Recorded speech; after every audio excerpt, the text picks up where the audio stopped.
বসে করি। আমার রানীর কি অবস্থা করবে? দাঁড়া, রানীর পিঠে চেপে আসছি আমি, তোকে একদম ছুঁড়ে ফেলে দেবো। কি আমার মারলি? হ্যাঁ মারলাম। এই দেখ, আমি রানীর পিঠে চেপে এসেছি। সবাই থেকে এরা সবাই এর থেকে সবাই ভালো মতো পায়। বলো কি করছিস রে মিঠি? ও বাবা, সারাদিন এই চলছে। দেখো বন্ধুরা, সারাদিন পুতুল নিয়ে খেলা চলছে। পুতুলগুলোকে শুধু খেলে তাই না, একেবারে রং করে পুরো রাক্ষসী বানিয়ে দেয়। রাক্ষসী পুতুল আছে। এই পুতুলগুলো তবু একটু ভদ্রস্থ অবস্থা আছে, এটাকে এখনো করেনি, নতুন নতুন বলে। এই পুতুলটাকেও করে ফেলেছিল, এটাকে পরিষ্কার করা হয়েছে। এটাকে করিনি। আচ্ছা করনি। ওখানে দেখো কতগুলো পুতুল রাখা আছে। পুতুলগুলো একদম নষ্ট। যা ওই পুতুলগুলো নিয়ে আয়, বন্ধুদের দেখাই। না, ওগুলো ভূত পুতুল দেখাবো না। দেখো তোমাদের দেখাচ্ছি, ওই পুতুলগুলো দেখো। ও আনতে চাইছে না লজ্জায়। নিয়ে আয়, নিয়ে আয়। দাও আমায়, দাও হাতে, তাড়াতাড়ি দাও। এগুলো দাও। এই দেখো কত সুন্দর সুন্দর সব প্লাস্টিকের পাইপ দিয়ে করা হাতের কাজ, কি সুন্দর পুতুলগুলো। তার পুরো টানা ফানা সব কেটে দিয়েছে করি আর কি। তার মুখে দেখো কি অবস্থা করেছে, পুরো কালি দিয়ে লেপে দিয়েছে। এক একটা পুতুল তো দেখি, এই পুতুলটা দেখিয়ে দাও। এই দেখো বারবি ডল সেটের সাথে ছিল, কত সুন্দর, কি সুন্দর ফ্যান্সি ড্রেস পরা। তার মুখটা কেমন যেন রক্ত খেয়েছে, রক্ত খেয়ে পুতুল করে দিয়েছে একদম। আর ওই পুতুলটাকে দেখো। কেন দেখাবে না কেন? দেখো বন্ধুরা, এই পুতুলটার অবস্থা সব থেকে খারাপ। এটাই ওর সব থেকে পুরনো পুতুল, একটা জন্মদিনে গিফট পাওয়া পুতুল, কিন্তু তার কি অবস্থা করেছে দেখো। পুতুলে পুতুল বানিয়ে দিয়েছে। এই সব পুতুলগুলো দিয়ে আমার মনে হয় একদিন ভূতের ভিডিও করলে ভালো হবে, তোমাদেরকে দেখাবো। এগুলো এমনি খেলার মতো দেখানোর মতো অবস্থায় নেই, ওই ভূতের ভিডিওই করতে হবে পুতুলগুলো। এই দেখো পুতুলকে পেটাচ্ছে, ও পুতুলকে চান করায়, জামা মানে পুরো চান করায়। এবং তাকে আমরা যেমন সাবান মাখি, সাবান তো মাখাতে পারে না, তাকে পুরো মানে সার্ফ টার্ফ দিয়ে পুরো ধোলাই করে তাকে আবার পেটায়। মানে পুতুলগুলোর উপর পুরোপুরি অত্যাচার করে। না মারবে না, এই পুতুলগুলোকে এখনো মারে না। ওদের ওপর ওর দয়া হয়েছে, কি কারণে জানি না। দয়ার কারণ মা মেয়ে এই পুতুলকে আর মারে না।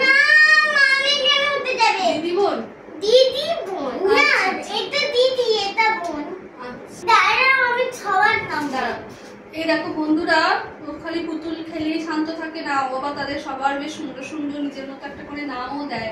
এই দেখো তোমাদের এবার বলবে পুতুলগুলোর নাম। বলো। বলেছি, এর নাম সুমিতা, আর এর নাম রুপিতা, এর নাম রুমিতা, এর নাম রোজি। আচ্ছা আচ্ছা, এই তো শুনলে সব দাঁত ভেঙে যাবে উচ্চারণ করতে, এমনই পুতুলের নাম বলেছে। তবে সব থেকে দেখার মতো হচ্ছে এই পুতুলটা। দেখো কি অবস্থা, পুতুলটা কি করেছে, একদম পুরো একটা পুতুল হয়ে গেছে। যদি একটা ঘরে, অন্ধকার ঘরে এটা রাখা থাকে, দেখলে সেই হলিউড সিনেমাগুলো যেমন পুতুলগুলো থাকে না, নিজে নিজেই চলছে, রাক্ষসী পুতুল, একদম কথা বলছে পুতুল, পুরো সেই রকম দেখো দেখতে লাগছে। এগুলো নিয়ে সত্যিই ভালো ভিডিও হবে। আমি তো ভাবছি কবে ভিডিওটা বানাবো পুতুলগুলো নিয়ে, আর তোকেই ধরতে আসবে, সেদিন কাঁদবি।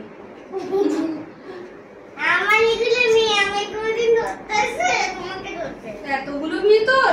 আমার তো একটা মেয়ে নিয়ে আমি পাগল হয়ে যাচ্ছি, তুই এতগুলো নিয়ে সামলাচ্ছিস কি করে? এই দুটো তো বড়, এরা দুজন বড় আর এরা তিনজন ছোট। এই সারাদিন কাজকর্ম সেরে ওকে একটু সন্ধ্যে পড়তে বসিয়ে দিয়েছিলাম, ও পড়াশোনা করলো। তারপর আমি একটু নিচে গেলাম, গিয়ে আজকে আমরা নিরামিষ খাই, ওই জাস্ট রুটি আর একটা সবজি করেছি। আর মিঠি খুব ছানার গজা খেতে ভালোবাসে, সেই জন্য ওর বাবা ওর জন্য ছানার গজা এনে দিয়েছে। তাই বেশি রান্নাবান্নার ঝামেলা নেই। চলে এসেছি, এসে দেখছি দেখো না, আমি চলে গেছি, পড়াশোনা যেই হয়ে গেছে, এই পুতুল নিয়ে সাজিয়ে খেলতে বসে গেছে। হয় ও পুতুল নিয়ে সাজিয়ে খেলবে পড়া হয়ে গেলে, আর নয়তো রং টং করে, এইসব নিয়ে মানে ড্রয়িং করে, রং কালার করে, এইসব করে। এই যে তুমি তো আরেকটা পুতুল আনতেই ভুলে গেছি। ওর মামা বাড়িতে একটা সত্যিকারের পোষা খরগোশ ছিল, সেই খরগোশটা নেই। তারপর থেকে এটা খুব ফেভারিট হয়ে গেছে ওর। ও একদম খরগোশটাকে নিয়ে দিনরাত বসে থাকে আর ওই খরগোশটার কথা মনে করে, তাই তো? এই খরগোশটা পিঙ্ক, ওই খরগোশটা হোয়াইট।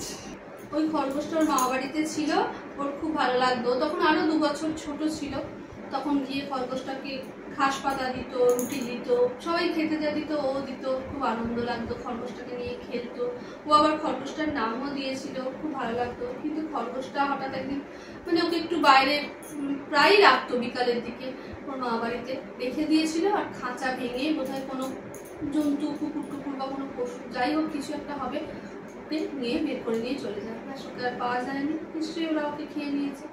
তারপর থেকে ওর খুব মন খারাপ হয়, এই খরগোশটা কিনেছে। ও বলছে মা আমাকে আবার খরগোশ পোষো না। আমি বললাম যতই খুশি মা, ওরা চলে গেলেই তোর মন খারাপ হবে, তার থেকে তুই পুতুল নিয়ে খায়, এরা কখনো তোকে ছেড়ে যাবে না, ওই জন্য পুতুল নিয়ে জানো ওই কুকুরটা যে বকেছিল, মেরেছিল, ওকে যদি পাই আমি ওকে মারব।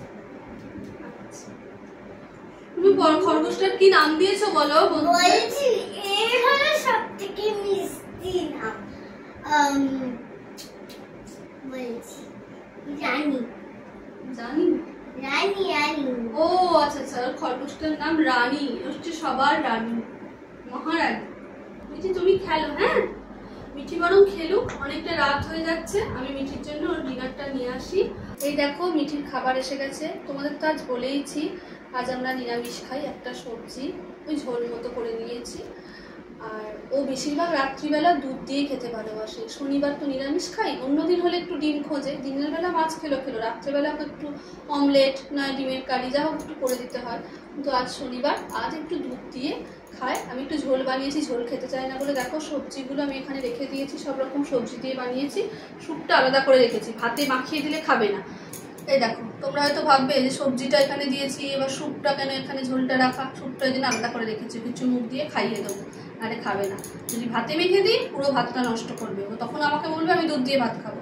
ওই জন্য সবজি দিয়ে একটু খাইয়ে বাকিটা দুধ দিয়ে খাই, আর এই স্যুপটা ও চুমুক দিয়ে খেয়ে নেয়। তাহলে উপকারিতাটা হলো, ওর দুধ আলু ভাতই বেশিরভাগ প্রিয়, আর মাছটা খুব একটা ভালোবাসে না, ডিমটাই বেশি ভালোবাসে। মাছের মধ্যে পমফ্রেট খেতে খুব ভালোবাসে, আর মাংসের মধ্যেও হচ্ছে চিকেন বেশি ফেভার করে, একদম মানে মাটন খেতে চায় না। আবার ওর বাবা পুরো উল্টো, তার আবার চিকেনে গন্ধ লাগে, একদম খেতে চায় না, তার আবার মাটন চাই। খেয়ে নাও, খেয়ে নাও, মন করে ছোটো থেকেই মিঠির খেতে খুব বেশি সময় লাগে, মোটামুটি পঞ্চবার্ষিকী পরিকল্পনা 1 ঘন্টা তোমাকে হাতে নিয়ে বসতেই হবে। তা এখন যদি তোমাদের সব খাওয়াটাও দেখাই তাহলে তোমাদেরও ফোন গরম হয়ে যাবে, আর আমারও দেখা যাবে ফোনের চার্জ শেষ হয়ে যাবে। সেই জন্য আর একটু ওকে খাওয়াচ্ছি, দেখো মুখে নিয়ে বসে আছে, দেখছো তো? ওর মুখে খাবার কোনোদিনও আজ অব্দি শেষ হয় না, আমি জোর করে বলে বলে খারে বলে বলে তবে শেষ হয়, একদম খেতে চায় না কিছু খাবারই। কোনো খাবারই ওর খুব পছন্দের খাবারও যদি দিই তাও ওর খেতে মিনিমাম 45 মিনিট তো সময় ওর লাগেই, তার আগেও শেষ করতে পারে না, ওর প্রবলেম এটাই। মিঠির খাওয়া শেষ হলে তবে আমরা খেতে পারবো। ওকে আমি আগেই আলাদা করে খাইয়ে দিই, একসাথে খেতে বসে খুব ঝামেলা করে, না নিজে ভালো খায় আমাদেরকে ভালো খেতে দেয় না, তাই ওকে একটু খাইয়ে দাইয়ে ওকে একটু ওপরে টিভি চালিয়ে দিই। ও সারাদিন টিভি দেখতে পায় না, একটু টিভি দেখে। আর ওর দাদু আগেই খেয়ে নেয়, ও খাওয়ার আগে ওর দাদুও খেয়ে নেয়, বয়স্ক মানুষ উনি শুয়ে পড়েন। আমরা নিচে গিয়ে ওকে একটু টিভি চালিয়ে দিয়ে ওর বাবা, আমি আর ওর ঠাকুমা 3 জনে মিলে খাওয়া দাওয়া করি, ততক্ষণ একটু টিভি দেখে। তারপরে এসে আমরা চেষ্টা করি, মিঠির যেহেতু স্কুল থাকে একটু আর্লি শোয়ার জন্য চেষ্টা করি।